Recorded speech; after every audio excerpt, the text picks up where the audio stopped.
2 for the Octane Caterham Academy, headed by Stephen Nuttall. He's got 5 points in hand over Peter Fortune and Michael Gausder, the two of them tied for second spot.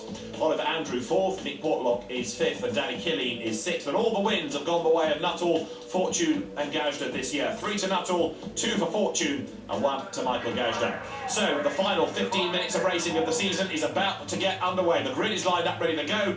Pole position for this has gone the way of Max Robinson, but Stephen Nuttall is alongside him on the outside of the front row. The lights go out, the cars accelerate away, 1 or 2 get bogged down. Everybody's away cleanly though, as they work their way towards turn 1, up towards the Dean hairpin for the first time. Is it going to be Max Robinson that's converted pole position into the race lead? You're on board with Peter Fortune, looking back at Danny Killeen, and also now bearing down on them as well is Simon Bennett in number 3, who goes to the inside line. Oliver Andrew in the red car joins in that mix as well. Danny Killeen right to the very outside in the white car, into the Dean hairpin for the first time. And he goes a little bit too deep into the corner. There's contact there and being tagged into a spin is Michael Sawyer, number 11. He should be able to rejoin from that, albeit now right at the tail end of the field as the leaders work their way for the first time out of Yentwood up towards Chapman Curve. A little bit of smoke coming off the back of Oliver Andrews' car. And you can see in the middle of all of that also Simon Bennett trying to gain ground as well. So the race leaders working their way through the pith path and heading for the first time through Rockingham Curve, then up towards Kirby.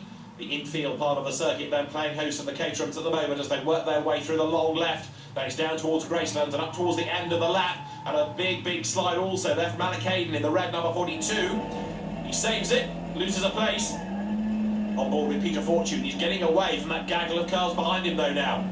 He turns his way out of the left-hander at Gracelands and down the short straight towards the Tarzan hairpin. And somebody else going off the road, you can see heading towards the barrier. Who was that? Simon Bennett it is, off the road. You can see the damage on the right-hand side of the car where he's hit the barrier. Let's have a look. He gets it sideways, it goes left, it goes right. He tries to hang on to it. Eventually the back loops round and off he goes into the barriers.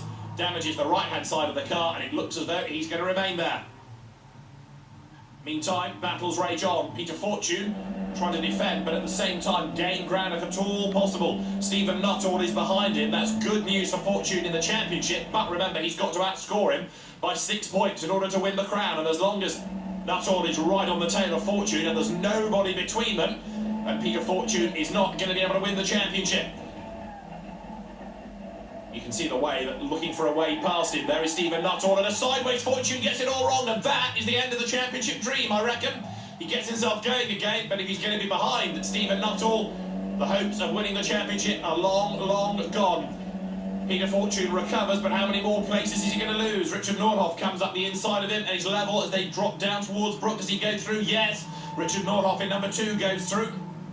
And there's also Nick Portlock there, tucked up behind them, looking for a way by as well. So Peter Fortune has lost places, and this was how it all started. He turns into the Tarzan hairpin and just loses the back of it. Lucky F, it says on the back, not quite so lucky anymore, because that now has given the championship effectively to Stephen Nuttall. Up front for the race win though, Danny Killeen is leading, and only just because Max Robinson is right on his tail. Checker flag is at the ready, they come up to end their season. 15 minutes of racing are done. Killeen and Robinson are running nose to tail, but Stephen Nuttall is on target for the title as he comes through in 3rd place, and Stephen Nuttall is crowned the Octane Caterham Academy champion from Group 2. Danny Killeen takes the win by 0.239 of a second from Max Robinson. Stephen Nuttall 3rd, Portlock 4th, Nordhoff 5th, and Pete Fortune, in the end, comes home in 6th place. The championship goes the way of Stephen Nuttall. It's been a really hard season, fantastic fun, but it's a really close group, a lot of quick guys. So to win out of this group, I think is just I feel it's a pretty big achievement, and well done for all the guys. Another race where close racing, none of us made any contacts. Everyone trusts each other, so it's been brilliant, absolutely brilliant. And commiserations to Pete. Pete and I are having a great battle, and he's spun in front of me, and I'd rather win it in a fair fight, but it's one of those things, I guess. So Stephen Nuttall it is who takes Group 2 within the Octane Caterham Academy.